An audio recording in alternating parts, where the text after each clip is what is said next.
नमस्कार। इमेजिन करो एक छोटा सा गांव है सिटी से बहुत दूर। कुछ साल पहले अगर आपको अचानक से पैसों की ज़रूरत पड़ती थी तो आपके पास गांव में सिर्फ एक ही ऑप्शन हुआ करता था, लोकल मनी लेंडर यानी कि साहूकार, जिसके ब्याज कुछ इस तरह से बदल जाते थे जिस तरीके से हर साल हर महीने मौसम बदल जाता है। और फिर समय बदलने लगा और कुछ ऐसी चीजें आई जो कि नॉर्मल बैंकों से अलग थी, बड़ी बैंकें नहीं थी, वो थी NBFC, non banking financial services. जी हाँ, नॉन बैंक। इसने ये चीज बदल कर रख दी कि पैसा किस तरह से मूव करता है। लेकिन क्या ये चीज सही है? क्या इसके पीछे कोई बड़ी छुपी हुई परेशानी है जिसकी हमको चिंता करनी चाहिए? Let's begin. The number tales a story. पिछले 5 सालों में NBFC की जो ग्रोथ है वो नॉर्मल बैंकों से भी ज्यादा है। But what does that really means? किसने इन्हें आगे ग्रो करने में मदद करी? और सबसे महत्वपूर्ण, हमारे पैसे और भविष्य का क्या?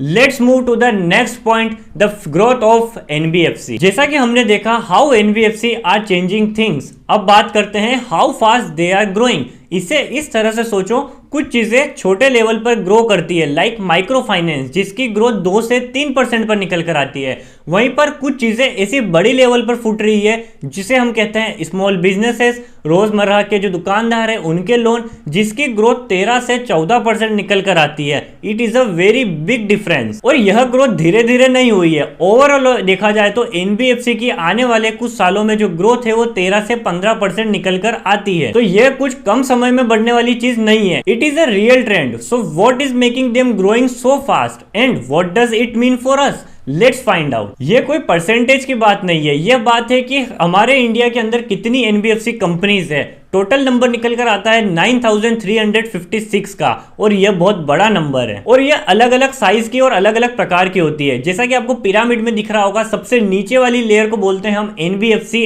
बेस लेयर, जो कि 1000 करोड़ से नीचे के एसेट्स को मैनेज करती है। और जो बीच में आती है उस लेयर को हम बोलते हैं middle layer, NBFC middle layer, जो कि 1000 करोड़ से ऊपर लेवल के एसेट्स को मैनेज करती है। और वहीं पर आपको लास्ट दिख रहा होगा टॉप लेवल की लेयर, जो कि 1000 करोड़ तो नहीं, बाकी इतने ज्यादा करोड़ जैसे कि बजाज फाइनेंस भी उसके अंदर आती है, जो कि बहुत बड़े लेवल के एसेट्स को मैनेज करती है। अब हम बात करेंगे सोर्स ऑफ बोरिंग्स का। NBFC आखिर पैसा कहां से लाती है? सबसे पहले निकल कर आता है डिबेंचर्स। अब डिबेंचर्स क्या होता है? एक ऐसा लोन एग्रीमेंट होता है जो कुछ समय के लिए दिया जाता है कि भैया हम आपको इतना पैसा दे रहे हैं इस समय के लिए, इस समय के अंदर आपको उसके ऊपर जो इंटरेस्ट रेट बन रहा है वो भी देना है और प्रिंसिपल अमाउंट है, दोनों चीजों को मिलाकर हमको उसको पे करना है। दूसरा निकल कर आता है बैंकों से उधार। जी हाँ, पब्लिक बैंकों से उधार ले लेती है NBFC, जिसकी वजह से उन्हें पैसा मिल जाता है और वो किसी और को प्रोवाइड कर पाती है। इन दोनों की ग्रोथ अगर आप देखोगे तो सबसे ज्यादा बड़ी है आने वाला भी कुछ समय के अंदर। अगर देखा जाए डिबेंचर्स की तो 3% से 9% हो गई है, वहीं पर बैंक्स की 23% से 30% तक पहुंच गई है। और कहां से कंपनी पैसा लेती है? देखा जाए तो गवर्नमेंट से भी कंपनी पैसा लेती है, FIS से भी लेती है, इन कॉर्पोरेट कंपनी से भी लेती है। तो NBFC कहीं सारी जगहों से पैसा लेकर इकट्ठा कर और हमें प्रोवाइड करती है एज अ लोन की तरह पर। देखा जाए मार्च के 2022 के अंदर तो 25,000 करोड़ से भी ज्यादा का NBFC को लोन मिला हुआ है। वहीं पर यह नंबर 2023 के मार्च के एंड में और भी ज्यादा बढ़ गया, 30,000 करोड़ तक का। आने वाले टाइम में यह नंबर तो बढ़ता जाएगा ही सही। तो ये रीजन है और ये इसके पीछे का सोर्स है कि कहां से कंपनी पैसा उठाती है NBFC। अब नेक्स्ट पार्ट में हम बात करेंगे अपॉर्चुनिटीज ऑफ NBFC। क्या NBFC को इंडिया के अंदर अपॉर्चुनिटी देने से फायदा हो रहा है या नुकसान हो रहा है? देखो, इंडिया का फाइनेंशियल जो सेक्टर है वो काफी ज्यादा स्ट्रॉन्ग है और देखा जाए तो जो इंडिया की ग्रोइंग इकोनॉमी है उसके अंदर अगर हमको पैसा लाना है तो ये सबसे बड़ी अपॉर्चुनिटी हो सकती है NBFC। वो किस तरीके से? क्योंकि आने वाले टाइम में हमको क्लाइमेट चेंजेस से भी लड़ना है, आने वाले टाइम में हमको सोलर और विंड पावर प्लांट से भी चीज़ों को भी अपने अंदर एक्सेप्ट करना है और क्लीन एनर्जी से लिए भी लड़ना है। तो हमको सारी चीज़ों के लिए लड़ने के लिए पैसा तो जरूरी चाहिए। इसलिए GDP के अंदर जितना ज़्यादा पैसा इकट्ठा होता जाएगा इंडिया की इकोनॉमी के अंदर, उतना ज़्यादा ही फायदा हो सकता है। अब देखा जाए एक रिपोर्ट के अनुसार तो NBFC के अंदर जो एक और सेक्टर होता है MSME सेक्टर, इसको बोलते हैं हम micro finance small medium enterprises का सेक्टर, जिसके अंदर बहुत सारी जैसे कि स्मॉल इंटरप्राइजेस को लोन देना, मीडियम इंटरप्राइजेस को लोन देना, माइक्रो फाइनेंस को लोन देना। तो इनका जो कॉन्ट्रीब्यूशन है GDP के अंदर वो नंबर कहता है कि अभी फाइनेंशियल ईयर 23 तक 30% का था और आने वाले कुछ 5 से 7 सालों के अंदर ये कॉन्ट्रीब्यूशन GDP के अंदर 40% का हो जाएगा। क्योंकि जितने ज्यादा लोन प्रोवाइड किए जाएंगे, फिर चाहे वो कमर्शियल लोन हो गया, किसी व्हीकल्स के लिए लोन हो गया, होम के लिए लोन हो गया, किसी भी चीज के लिए जितना ज्यादा लोन प्रोवाइड किए जाएंगे उतना ज्यादा खर्चा होगा, उतनी ज्यादा जीडीपी के अंदर ग्रोथ देखने को मिलेगी। ये हम सिर्फ एक एनबीएफसी के सेक्टर वाइज से पर्सपेक्टिव से देख रहे हैं, किसी एक आम आदमी के लिए लोन लेना अच्छा है या गलत है हम उस पर्सपेक्टिव से नहीं देख रहे हैं। नेक्स्ट पॉइंट के ऊपर मूव करते हुए ये देखते हैं कि क्या बड़े बड़े कंपटीशन है एनबीएफसी के लिए।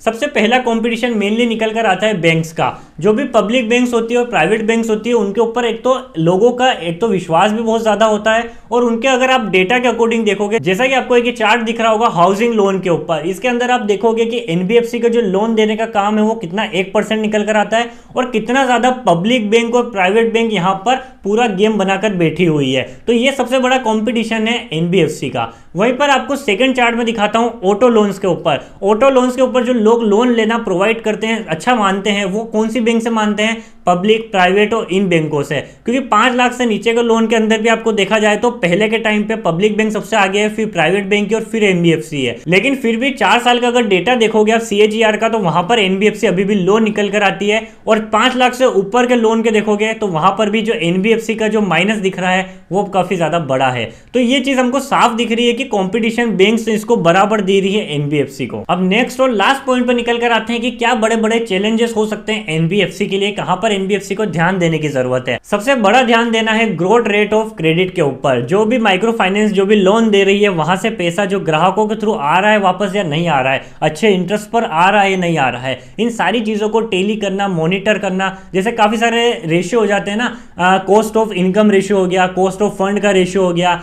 CRAR हो गया, ROA हो गया यानी रिटर्न ऑन एसेट्स हो गया। इन सारी मैथमेटिकल फाउंडेशन चीजों को भी ध्यान रखने की बहुत ज्यादा जरूरत है एनबीएफसी को, कि जो भी वो लोन प्रोवाइड कर रही है वो रिटर्न में पैसा आ रहा है नहीं आ रहा है, कोई पैसा खाकर तो नहीं जा रहा है। कुछ हिंदी के टर्म में देखा जाए तो इस तरीके से होता है। तो इन सारे मेजर पॉइंट्स के ऊपर मैथमेटिकल कैलकुलेशन करना और वहां पर मॉनिटरी करना हर एक पॉइंट के ऊपर, कि ये बड़े बड़े चैलेंजेस है एनबीएफसी के लिए, कि यहां से अगर सारी चीजें बेहतर चलेगी तो एनबीएफसी एक अच्छी अपॉर्चुनिटी, ह्यूज अपॉर्चुनिटी हो सकती है जीडीपी की, इंडिया की जीडीपी की ग्रोथ के लिए। इसे आगे ग्रेट पुश मिलना चाहिए या नहीं मिलना चाहिए, आप मुझे कमेंट सेक्शन में जरूर बताओ। मेरा ये मानना है कि अगर आरबीआई टाइम टू टाइम इनके ऊपर अच्छी पॉलिसीज लाती रहेगी, रूल्स लेकर आएगी, प्रॉपर ध्यान रखकर इनको आगे लेकर चलेगी स्टेप बाय स्टेप, तो हो सकता है ये अच्छी खासी ग्रोथ हो सकती है इंडिया की इस एनबीएफसी सेक्टर के अंदर।